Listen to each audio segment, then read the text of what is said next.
ആറാമത്തെ ചോദ്യം, രണ്ട് കെമിക്കൽ റിയാക്ഷൻ തന്നിട്ടുണ്ട്, രാസസമവാക്യങ്ങൾ നൽകിയിട്ടുണ്ട്.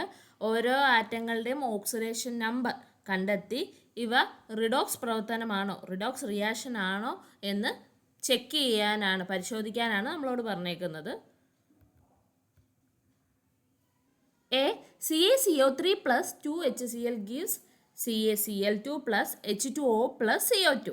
ഇതിൽ ആദ്യത്തെ റിയാക്റ്റൻറ്റ് അഭികാര്യങ്ങളുടെ സൈഡിലെ കോമ്പൗണ്ടായ CaCO3യിൽ കാൽഷ്യത്തിൻ്റെ ഓക്സിഡേഷൻ നമ്പർ +2, കാർബണിൻ്റെ നമുക്കറിയത്തില്ല, എക്സ് എന്നിടാം, അല്ലെങ്കിൽ ഓക്സിജൻ്റെ -2 × 3 ചെയ്യുമ്പോൾ -6 കിട്ടും. അപ്പോൾ -6ഉം +2 ചെയ്യുമ്പോഴത്തേക്ക് നമുക്ക് -4 ആണ് കിട്ടുന്നത്. അപ്പോൾ ഈ രണ്ട് ആറ്റങ്ങളുടെ സമ്മ് -4 എന്ന് കിട്ടി. അപ്പോൾ കാർബണിൻ്റെ +4 ആയിരുന്നാലേ നമുക്ക് എന്ത് കിട്ടത്തുള്ളൂ, 0 കിട്ടത്തുള്ളൂ. അപ്പോൾ കാർബണിൻ്റെ ഓക്സിഡേഷൻ നമ്പർ എന്താണ്, +4. അപ്പോൾ ഇവിടെ എല്ലാവരുടെയും കിട്ടി. ഇനി HCl വരുമ്പോഴത്തേക്ക് ഹൈഡ്രജൻ്റെ നമുക്കറിയാം +1. അപ്പോൾ ക്ലോറിൻ്റെ എന്തായിരിക്കും, -1 ആയിരിക്കും. അപ്പോൾ അവരും 0 കോമ്പൗണ്ട്. ഇനി പ്രൊഡക്റ്റ് സൈഡിൽ അല്ലെങ്കിൽ ഉൽപ്പന്നങ്ങളുടെ സൈഡിൽ CaCl2. അപ്പോൾ കാൽഷ്യം എന്താണ്, ഇവിടെ കോമ്പൗണ്ട് സംയുക്തമായിട്ട് +2, ക്ലോറിന് -1, ഹൈഡ്രജൻ എന്താണ് +1, ഓക്സിജൻ -2, കാർബൺ എന്താണ് +4 ആണ്, ഓക്സിജൻ -2 ആണ്. അപ്പോൾ ഇതിൽ ആരുടെ ഓക്സിഡേഷൻ നമ്പർ ചേഞ്ച് ചെയ്യുന്നില്ല. അഭികാര്യങ്ങളുടെ സൈഡിൽ, റിയാക്റ്റൻ്റ് സൈഡിൽ കാൽഷ്യത്തിൻ്റെ ഓക്സിഡേഷൻ നമ്പർ +2 ആണ്. പ്രൊഡക്റ്റ് സൈഡിൽ അല്ലെങ്കിൽ ഉൽപ്പന്നങ്ങളുടെ സൈഡിലും കാൽഷ്യത്തിൻ്റെ ഓക്സിഡേഷൻ നമ്പർ +2 ആണ്. ഹൈഡ്രജൻ്റെ നോക്കിയാലും +1 ആണ്, ക്ലോറിൻ്റെ നോക്കിയാലും -1 ആണ്, കാർബണും +4 ആണ്, ഓക്സിജനും -2 ആണ്. അപ്പോൾ ഇവിടെ എ എന്ന് പറയുന്ന ഒരു റിഡോക്സ് പ്രവർത്തനമല്ല, കാരണം ഇവിടെ ഓക്സിഡേഷൻ നമ്പർ ആരുടെയും ചേഞ്ച് ആവുന്നില്ല, വ്യത്യാസപ്പെടുന്നില്ല. ഇനി അടുത്ത ക്വസ്റ്റ്യൻ ആണ് B. Zinc plus 2HCl gives ZnCl2 plus H2. ഇവിടെ സിങ്ക് Zn മൂലക അവസ്ഥയിലാണ് അല്ലെങ്കിൽ എലമെൻ്ററി സ്റ്റേറ്റ് ആണ്. അപ്പോൾ അതിൻ്റെ ഓക്സിഡേഷൻ നമ്പർ 0 ആയിരിക്കും. ഇനി HCl വരുമ്പോഴത്തേക്ക് ഹൈഡ്രജൻ്റെ +1, ക്ലോറിൻ്റെ -1. ഇനി Zn കോമ്പൗണ്ട് ഫോം ചെയ്തപ്പോഴത്തേക്ക് +2 ആണ് ഓക്സിഡേഷൻ സ്റ്റേറ്റ്, ക്ലോറിൻ്റെ -1 തന്നെ. ഇവിടെ ഹൈഡ്രജൻ മൂലക അവസ്ഥയിലാണ് അല്ലെങ്കിൽ എലമെൻ്ററി സ്റ്റേറ്റിലാണ്, അതുകൊണ്ട് അതിൻ്റെ ഓക്സിഡേഷൻ നമ്പർ 0 ആയിരിക്കും. അപ്പോൾ ഇവിടെ ഓക്സിഡേഷൻ ഓക്സീകരണം സംഭവിക്കുന്ന ആർക്കാണ്, സിങ്കിനാണ് ഇവിടെ ഓക്സീകരണം സംഭവിക്കുന്നത്. ഓക്സീകരണം സംഭവിക്കുക അല്ലെങ്കിൽ ഓക്സിഡേഷൻ സംഭവിക്കുന്ന പറഞ്ഞാൽ ഓക്സിഡേഷൻ നമ്പർ കൂടുക, 0യിൽ നിന്ന് +2 ആയിട്ട് ഓക്സിഡേഷൻ നമ്പർ കൂടി. നിരോധീകരണം അല്ലെങ്കിൽ റിഡക്ഷൻ സംഭവിച്ചത് ഹൈഡ്രജൻ ആണ്, +1 ആയിരുന്നു അഭികാര്യങ്ങളുടെ സൈഡിൽ. പ്രൊഡക്റ്റ് സൈഡിൽ വന്നപ്പോഴത്തേക്ക് അല്ലെങ്കിൽ ഉൽപ്പന്നങ്ങളുടെ സൈഡിൽ വന്നപ്പോഴത്തേക്ക് ഓക്സിഡേഷൻ നമ്പർ 0 ആയി. അപ്പോൾ റിഡക്ഷൻ സംഭവിച്ചത് ഹൈഡ്രജനും ഓക്സീകരണം സംഭവിച്ചത് സിങ്കിനുമാണ്. അങ്ങനെ നമുക്ക് മനസ്സിലായി ഈ ബി എന്ന് പറയുന്നത് ഒരു റിഡോക്സ് പ്രവർത്തനമാണെന്ന്. അപ്പോൾ ബി ഒരു റിഡോക്സ് പ്രവർത്തനമാണ്, പക്ഷേ എ റിഡോക്സ് പ്രവർത്തനമല്ല. അപ്പോൾ എ എന്തുകൊണ്ടാണ് റിഡോക്സ് പ്രവർത്തനമല്ലെന്ന് പറഞ്ഞത്, അവരുടെ ഓക്സിഡേഷൻ നമ്പർ അഭികാര്യങ്ങളുടെ സൈഡിലും പ്രൊഡക്റ്റ് സൈഡിൽ ഉൽപ്പന്നങ്ങളുടെ സൈഡിലും മാറുന്നില്ല. ബി ഓക്സിഡേഷൻ നമ്പർ അവരുടെ അഭികാര്യങ്ങൾ റിയാക്റ്റൻ്റ് സൈഡിലും പ്രൊഡക്റ്റ് സൈഡിലും ഉൽപ്പന്നങ്ങളുടെ സൈഡിലും മാറുന്നുണ്ട്. അവിടെ ഓക്സിഡേഷനും റിഡക്ഷനും സംഭവിക്കുന്നതിനാൽ അതെന്താണ്, ഒരു റിഡോക്സ് പ്രവർത്തനമാണ്.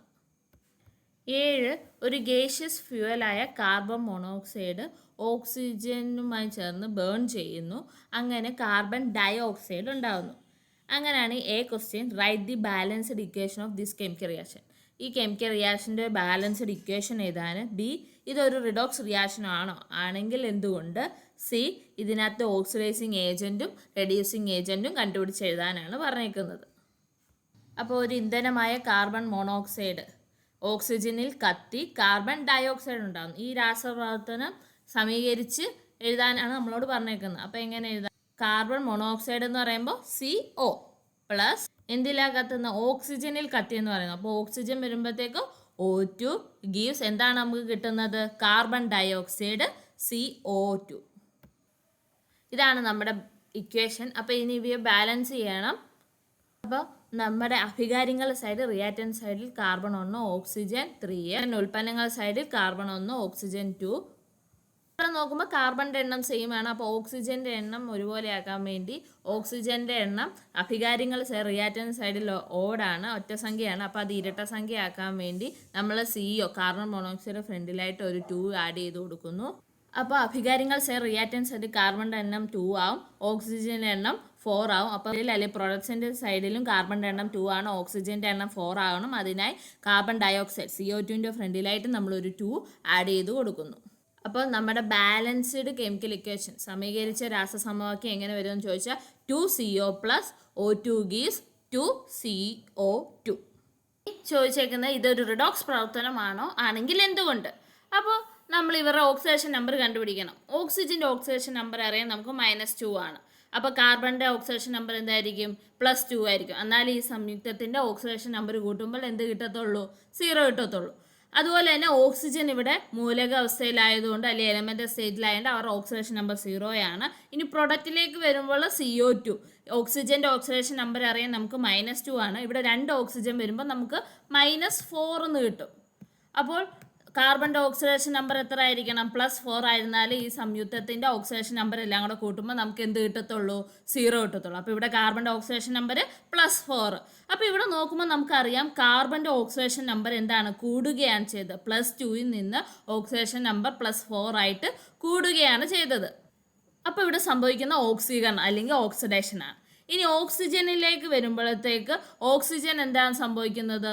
0 ആയിരുന്നു, -2 ആയിട്ട് അതിൻ്റെ ഓക്സിഡേഷൻ നമ്പർ കുറയുകയാണ് ചെയ്തത്. അപ്പോൾ അവിടെ എന്താണ് സംഭവിക്കുന്നത്? നിരോസീകരണം, റിഡക്ഷനാണ് സംഭവിക്കുന്നത്. അപ്പോൾ ഒരു രാസപ്രവർത്തനത്തിൽ അല്ലെങ്കിൽ ഒരു കെമിക്കൽ റിയാക്ഷൻ ഓക്സിഡേഷൻ റിഡക്ഷനും ഓക്സീകരണവും നിരോസീകരണവും ഒരേ സമയത്ത് നടക്കുമ്പോൾ നമ്മൾ അതിനെ ആണ് റിഡോക്സ് റിയാക്ഷൻ, റിഡോക്സ് പ്രവർത്തനം എന്ന് പറയുന്നത്. അപ്പോൾ ഇവിടെ റിഡോക്സ് പ്രവർത്തനം നടക്കുന്നുണ്ടല്ലോ. അപ്പോൾ ഇതൊരു റിഡോക്സ് റിയാക്ഷനാണ്, റിഡോക്സ് പ്രവർത്തനമാണ് ഈ രാസസമവാക്യത്തിൽ നടക്കുന്നത്. ഇതിനകത്ത് ഓക്സിഡൈസിങ് ഏജൻറ്റ് ഓക്സികാരി ആരാന്നും നിരോക്സികാരി റെഡ്യൂസിങ് ഏജൻറ്റ് ആരാന്നും കണ്ടുപിടിക്കാനാണ്. COയ്ക്കാണ് ഓക്സീകരണം നടക്കുന്നത്. അപ്പോൾ നമ്മുടെ ഓക്സിഡൈസിങ് ഏജൻറ്റ് ഓക്സികാരി എന്ന് പറയുന്ന ഓക്സിജനാണ്. ഇനി നമ്മുടെ റിഡക്ഷൻ നിരോക്സീകരണം നടക്കുന്നത് ഓക്സിജനാണ്. അപ്പോൾ നമ്മുടെ നിരോക്സികാരി റെഡ്യൂസിങ് ഏജൻറ്റ് എന്ന് പറയുന്നത് CO ആണ്. അപ്പോൾ ഓക്സിഡേഷൻ നടക്കുന്ന ആളാണ് റെഡ്യൂസിങ് ഏജൻറ്റ് അല്ലെങ്കിൽ നിരോക്സികാരി എന്ന് പറയുന്നതും. അതുപോലെ തന്നെ റിഡക്ഷൻ നടക്കുന്ന നിരോക്സീകരണം നടക്കുന്ന ആൾ ആരാണോ അവരെയാണ് നമ്മൾ ഓക്സികാരി അല്ലെങ്കിൽ ഓക്സിഡൈസിങ് ഏജൻ്റ് എന്നും വിളിക്കുന്നത്. മനസ്സിലായല്ലോ? ഇത് റിഡോക്സ് പ്രവർത്തനമാണ്. എന്തുകൊണ്ട്? അതെ, റിഡോക്സ് പ്രവർത്തനമാണ്. കാരണം ഓക്സീകരണവും നിരോക്സീകരണം ഒരേപോലെ ഈ രാസപ്രവർത്തനത്തിൽ നടക്കുന്നുണ്ട്. 8 കെമിക്കൽ ഇക്വേഷൻ നമുക്ക് ഒരെണ്ണം തന്നിട്ടുണ്ട്. Calcium + 2HCl gives CaCl2 + H2. ഇവർ ഓക്സിഡേഷൻ നമ്പർ റിയാക്ഷന് മുന്നും റിയാക്ഷന് ശേഷമുള്ളത് കണ്ടുപിടിക്കുക. അതുപോലെ തന്നെ B ഏത് ആറ്റമാണ് ഓക്സികരണം സംഭവിക്കുന്നത്, ഏത് ആറ്റത്താണ് റിഡക്ഷൻ നിരോക്സീകരണം സംഭവിക്കുന്നത്. പിന്നെ നമ്മുടെ ഓക്സിഡൈസിങ് ആൻഡ് റെഡ്യൂസിങ് ഏജൻറ്റ് ഓക്സികാരിയും നിരോക്സികാരിയും കണ്ടുപിടിക്കാനാണ്. ഇവിടെ കാൽഷ്യം മൂലക അവസ്ഥയിലാണ്, എലമെൻ്റ് സ്റ്റേറ്റിലാണ്, അതുകൊണ്ട് ഓക്സിഡേഷൻ നമ്പർ 0 ആണ്. ഇവിടെ HCl കോമ്പൗണ്ട് സംയുക്തമായതുകൊണ്ട് ഹൈഡ്രജൻ +1, ക്ലോറിൻ -1. അതുപോലെ തന്നെ CaCl2 വരുമ്പോഴത്തേക്ക് ഇവിടെ കാൽഷ്യത്തിന് +2 ആണ് ഓക്സിഡേഷൻ സ്റ്റേറ്റ്, ക്ലോറിൻ -1 ആണ്. ഹൈഡ്രജൻ ഇവിടെ മൂലകാവസ്ഥ എലമെൻ്റ് സ്റ്റേറ്റിലാണ്, അതുകൊണ്ട് അതിൻ്റെ ഓക്സിഡേഷൻ നമ്പർ 0 ആണ്. അപ്പോൾ ഇവിടെ ഓക്സിഡേഷൻ നമ്പർ കൂടിയത് ആർക്കാണ്? കാൽഷ്യത്തിനായിരുന്നു. 0ൽ നിന്ന് +2 ആയി കാൽഷ്യത്തിൻ്റെ ഓക്സിഡേഷൻ നമ്പർ കൂടി. അപ്പോൾ അവിടെയാണ് ഓക്സിഡേഷൻ സംഭവിക്കുന്നത്. ഓക്സിഡേഷൻ. അപ്പോൾ ഇവിടെ റിഡക്ഷൻ സംഭവിക്കുന്നത് നിരോക്സീകരണം സംഭവിക്കുന്ന ആർക്കാണ്? ഹൈഡ്രജൻ ആണ്. ഓക്സിഡേഷൻ നമ്പർ +1ൽ നിന്ന് 0 ആകുകയാണ് ചെയ്തത്. അപ്പോൾ ഇവിടെയാണ് റിഡക്ഷൻ സംഭവിക്കുന്നത്. നിരോക്സീകരണം ഹൈഡ്രജൻ ആണ് സംഭവിക്കുന്നത്. അപ്പോൾ ഇവിടുത്തെ ഓക്സിഡൈസിങ് ഏജൻറ്റ് ആരാണ്? കാൽഷ്യത്തിനാണ് ഓക്സീകരണം സംഭവിച്ചത്. അതുകൊണ്ട് ഇവിടുത്തെ ഓക്സികാരി എന്ന് പറയുന്നത് ആരാണ്? HCl ആണ് ഓക്സികാരി. റിഡക്ഷൻ സംഭവിച്ചത് ഹൈഡ്രജൻ ആണ്. അപ്പോൾ ഇവിടുത്തെ നിരോക്സീകാരി എന്ന് പറയുന്നത് അല്ലെങ്കിൽ റെഡ്യൂസിങ് ഏജൻറ്റ് എന്ന് പറയുന്നത് കാൽഷ്യവുമാണ്. 9ാമത്തെ ക്വസ്റ്റ്യൻ താഴെ 2 കെമിക്കൽ ഇക്വേഷൻ തന്നിട്ടുണ്ട്. അത് അനലൈസ് ചെയ്തിട്ട് പരിശോധിച്ചിട്ട് നമ്മൾ അത് റിഡോക്സ് റിയാക്ഷനാണോ റിഡോക്സ് പ്രവർത്തനമാണോ എന്ന് കണ്ടെത്തുക. എന്നിട്ട് ഉത്തരം സാധൂകരിക്കാനാണ് പറഞ്ഞിരിക്കുന്നത്. അപ്പോൾ ആദ്യത്തെ ഇക്വേഷൻ എന്ന് പറയുന്നത് NaOH plus HCl gives NaCl plus H2O. ഇപ്പോൾ NaOH വരുമ്പോഴത്തേക്ക് NAയുടെ ഓക്സിഡേഷൻ നമ്പർ +1, ഓക്സിജൻ്റെ -2, ഹൈഡ്രജൻ്റെ +1. HCl hydrogen +1, chlorine -1. ഇനി ഉൽപ്പന്നങ്ങൾ പ്രൊഡക്റ്റ് സൈഡിൽ NaCl NAയുടെ എന്ന് പറയുന്നത് +1 ആണ്, ക്ലോറിൻ്റെ എന്ന് പറയുന്നത് -1 ആണ്. ഇനി ഹൈഡ്രജനും ഓക്സിജനും വാട്ടറിനകത്ത് +1ഉം -2. അപ്പോൾ ഇവിടെ ഈ രാസപ്രവർത്തനം കെമിക്കൽ റിയാക്ഷനിൽ രാസപ്രവർത്തനം നടക്കുന്നതിന് മുമ്പും രാസപ്രവർത്തനം നടന്നു കഴിഞ്ഞിട്ടും ഇവിടുത്തെ സോഡിയത്തിനോ ഓക്സിജനോ ഹൈഡ്രജനോ ക്ലോറിനോ ഒന്നും ഓക്സിഡേഷൻ നമ്പർ ചേഞ്ച് ആയിട്ടില്ല. അപ്പോൾ ഇതെന്താണ്? ഇതൊരു റിഡോക്സ് പ്രവർത്തനം അല്ല, ഇതൊരു റിഡോക്സ് റിയാക്ഷൻ അല്ല. അപ്പം അടുത്തത് B, hydrogen +1 oxidation number, sulphur -2 ആണ് ഓക്സിഡേഷൻ നമ്പർ. ക്ലോറിൻ ഇവിടെ മൂലക അവസ്ഥയിൽ അല്ലെങ്കിൽ എലമെൻ്റൽ സ്റ്റേറ്റിലാണ്, അപ്പോൾ ഇത് 0 ആണ്. ഇവിടെ വരുമ്പോഴത്തേക്ക് ഹൈഡ്രജൻ +1 ക്ലോറിൻ -1 ആവും. ഇവിടെ സൾഫർ ഓക്സിഡേഷൻ നമ്പർ 0 ആണ്, കാരണം ഇത് മൂലക അവസ്ഥയിലാണ് നിൽക്കുന്നത് അല്ലെങ്കിൽ എലമെൻ്റ് സ്റ്റേറ്റിലാണ് നിൽക്കുന്നതുകൊണ്ട്. നമുക്കിവിടെ സൾഫറിൻ്റെ അറിയത്തില്ലെങ്കിൽ നമുക്ക് ഹൈഡ്രജൻ്റെ അറിയാലോ, +1 ആണ്. അപ്പോൾ ഇവിടെ 2 ഹൈഡ്രജൻ ഉണ്ട്, അപ്പോൾ നമുക്ക് +2 എന്ന് കിട്ടും. അപ്പോൾ സൾഫറിൻ്റെ എത്ര വരണം? -2 വരണം, എന്നാലേ ഇവിടുത്തെ ഓക്സിഡേഷൻ നമ്പർ നമുക്ക് മൊത്തം കൂടെ കൂട്ടുമ്പോൾ 0 കിട്ടത്തുള്ളൂ. അങ്ങനെ സൾഫറിൻ്റെ -2, ക്ലോറിൻ്റെ ഇവിടെ 0 ആണ് മൂലകാവസ്ഥയിലായതുകൊണ്ട്. അപ്പോൾ ഇവിടെ നമുക്ക് നോക്കിയാൽ മനസ്സിലാവും ആർക്കാണ് ഓക്സിഡേഷൻ സംഭവിക്കുന്നത്.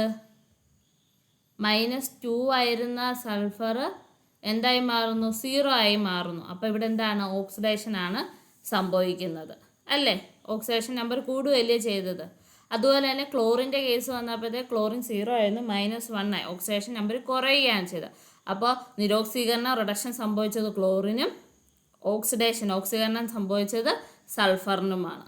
അപ്പോൾ ഓക്സിഡേഷനും റിഡക്ഷനും ഒരേപോലെ ഒരു രാസപ്രവർത്തനത്തിൽ നടക്കുന്നുണ്ടെങ്കിൽ, അല്ലെങ്കിൽ ഓക്സീകരണവും നിരോക്സീകരണവും ഒരു രാസപ്രവർത്തനത്തിൽ നടക്കുന്നുണ്ടെങ്കിൽ അതിനെ നമുക്ക് എന്ത് പ്രവർത്തനം എന്ന് വിളിക്കാം? റിഡോക്സ് പ്രവർത്തനങ്ങൾ അല്ലെങ്കിൽ റിഡോക്സ് റിയാക്ഷൻ എന്ന് വിളിക്കാം. അപ്പോൾ ഈ ബി എന്ന് പറയുന്നത് എന്താണ്? ഒരു റിഡോക്സ് റിയാക്ഷനാണ്, കാരണം അവിടുത്തെ ഓക്സിഡേഷൻ നമ്പർ എന്ത് ചെയ്യുന്നുണ്ട്? ചേഞ്ച് ആവുന്നുണ്ട്. നമ്മളോട് അനലൈസ് ചെയ്ത് എഴുതാൻ പറഞ്ഞിട്ടുണ്ട്. അപ്പോൾ എയുടെ എന്താണ്? ഓക്സിഡേഷൻ സ്റ്റേറ്റ് ഓഫ് എല്ലാ എലമെൻസിൻ്റെയും ഓക്സിഡേഷൻ സ്റ്റേറ്റ് എന്താണ്? സെയിം ആയിട്ടാണ് ഇരിക്കുന്നത്.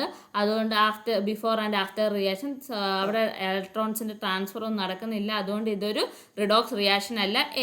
ബി രാസപ്രവർത്തനമോ ഓക്സിഡേഷൻ സൾഫറിൻ്റെയും ക്ലോറിൻ്റെയും റിയാക്ഷൻ്റെ സമയത്ത് ചേഞ്ച് ആവുന്നുണ്ട്.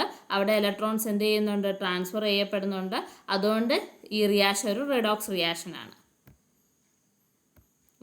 എയിൽ മൂലകങ്ങളുടെയും ഓക്സിഡേഷൻ നിലകൾ പ്രതിക്രിയയ്ക്ക് മുമ്പും ശേഷവും ഒരുപോലെ ആയതിനാൽ ഇലക്ട്രോണുകളുടെ കൈമാറ്റവും ഉണ്ടാകുന്നില്ല. അതിനാൽ ഈ പ്രവർത്തനം ഒരു റിഡോക്സ് പ്രവർത്തനമല്ല. അതുപോലെ തന്നെ ബി വരുമ്പോഴത്തേക്ക് സൾഫറും ക്ലോറിനും ഓക്സിഡേഷൻ നിലകൾ മാറ്റുന്നതിനാൽ ഇലക്ട്രോണുകൾ കൈമാറ്റവും ഉണ്ടാകുന്നു. അതിനാൽ ഈ പ്രതിക്രിയ എന്താണ്? ഒരു റിഡോക്സ് പ്രവർത്തനമാണ്. ഇങ്ങനെ നമ്മൾ സാധൂകരിച്ചും കൂടെ ഉത്തരം അനലൈസ് ചെയ്ത് ഒന്ന് സെൻറ്റൻസ് ആക്കി എഴുതുകയും കൂടെ വേണം. ലാസ്റ്റ് ക്വസ്റ്റ്യൻ, 10ാമത്തെ ക്വസ്റ്റ്യൻ. അപ്പോൾ നമുക്കൊരു കൺസെപ്റ്റ് മാപ്പ് പോലെ കെമിക്കൽ റിയാക്ഷൻ തന്നിട്ടുണ്ട്. Fe+S = FeS എന്ന്. അപ്പോൾ ഓക്സിഡേഷൻ നമ്പർ ഓരോ ആറ്റത്തിൻ്റെയും കണ്ടുപിടിക്കുക.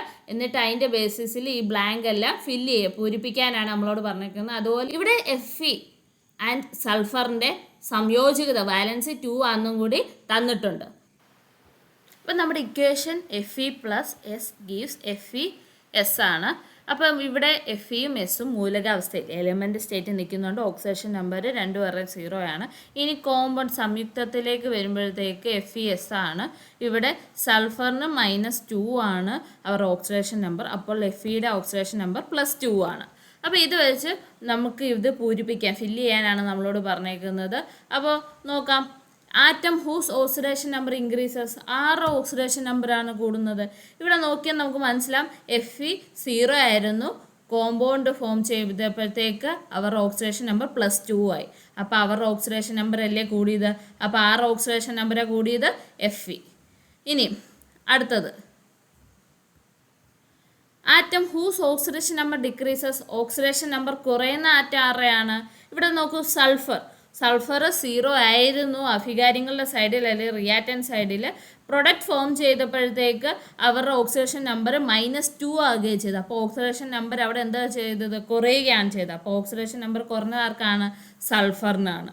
ഇനി oxidation number of sulphur before the reaction നടക്കുന്നതിന് മുമ്പ്, പ്രവർത്തനത്തിന് മുമ്പ് സൾഫറിൻ്റെ ഓക്സിഡേഷൻ നമ്പർ എത്രയാണ്? 0. ഓക്സിഡൈസിങ് ഏജൻറ്റ്, ഓക്സികാരി ആരാന്ന് ചോദിച്ചേക്കുന്നത്. അപ്പോൾ ഇവിടെ എഫിക്കാണ് ഓക്സിഡേഷൻ നടന്നത്. അപ്പോൾ ഓക്സികാരി ഓക്സിഡൈസിങ് ഏജൻറ്റ് ആരാണ്? സൾഫറാണ്. ഇനി റെഡ്യൂസിങ് ഏജൻറ്റ്, നിരോസികാരി ആരാണ്? സൾഫറിനാണ് റിഡക്ഷൻ നടന്നത്. അപ്പോൾ ആരാണ് നമ്മുടെ നിരോസികാരി റെഡ്യൂസിങ് ഏജൻറ്റ്? എഫ്. അടുത്ത് എഫിയുടെ ഓക്സിഡേഷൻ നമ്പർ പ്രവർത്തനത്തിന് റിയാക്ഷന് മുമ്പ് എത്രയാണ്? 0. റിയാക്ഷൻ നടന്നതിന് ശേഷമുള്ള, പ്രവർത്തനത്തിന് ശേഷമുള്ള എഫിയുടെ ഓക്സിഡേഷൻ നമ്പറാണ് ചോദിച്ചേക്കുന്നത്. എത്രയാണ്? +2. അതുപോലെ തന്നെ സൾഫറിൻ്റെയും ഓക്സിഡേഷൻ നമ്പർ റിയാക്ഷന് ശേഷം അല്ലെങ്കിൽ പ്രവർത്തനത്തിന് ശേഷം സൾഫറിൻ്റെ ഓക്സിഡേഷൻ നമ്പർ എത്രയാണ്? -2. ഇനി ഏത് ആറ്റമാണ് റെഡ്യൂസ് ചെയ്യപ്പെട്ടത്? സൾഫർ. ഏത് ആറ്റമാണ് ഓക്സിഡൈസ് ചെയ്യപ്പെട്ടത്? എഫ്. ഇവിടെ ഓക്സിഡേഷൻ ആരാന്ന് മനസ്സിലാക്കി കഴിഞ്ഞാൽ ഇവിടെ ഓക്സിഡേഷൻ നടന്ന ആൾ തന്നെയാണ് ആരെന്ന് പറയുന്നത്? റെഡ്യൂസിങ് ഏജൻറ്റ് അല്ലെങ്കിൽ നിരോസികാരി എന്ന് പറയുന്നത്. അപ്പോൾ ഏതൊരു രാസപ്രവർത്തനം എടുത്താലും അവിടുത്തെ ഓക്സീകരണം സംഭവിച്ചത് ആർക്കാണോ അല്ലെങ്കിൽ ഓക്സിഡേഷൻ സംഭവിച്ചത് ആർക്കാണോ ആ ആൾ തന്നെയാണ് ആരെന്ന് പറയുന്നത്? റെഡ്യൂസിങ് ഏജൻറ്റ് അല്ലെങ്കിൽ നിരോസികാരി.